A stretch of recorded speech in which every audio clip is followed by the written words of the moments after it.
মিনাল মুসাল্লিন, আমরা মুসল্লি ছিলাম না, এজন্য আল্লাহ আজকে আমাদেরকে জাহান্নামে ফেলে দিয়েছে।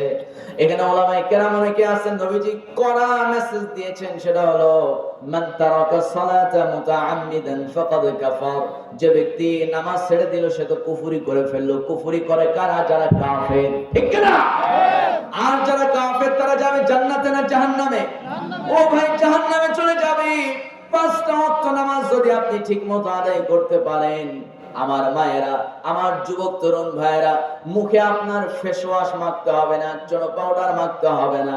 আমার নবী বলেন, যে ব্যক্তি 5 ওয়াক্ত নামাজ ঠিকমতো আদায় করবে, অজুর পানি তার ফেস ওয়াশ, অজুর পানি তার চনো পাউডারের কাজ করবে। জোরে কোন সুবহানাল্লাহ।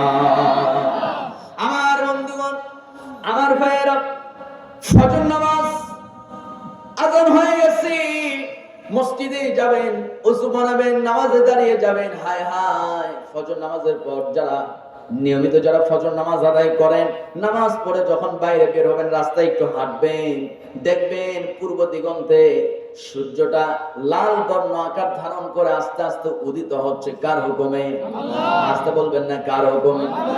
কোন মানুষ যখন, নবীজি বলেন, কোন মানুষ যখন ফজর নামাজ আদায় করে ওই সূর্য উঠতেছে কিনা এটা, এই দৃশ্য যদি কেউ দেখে, সূর্য ওঠার দৃশ্য যদি কোনো বান্দা ঘুম থেকে উঠে দেখতে পারে, আমার রাসূল বলেন তার সমস্ত চোখের সমস্যা আল্লাহ দূর করে দিবে।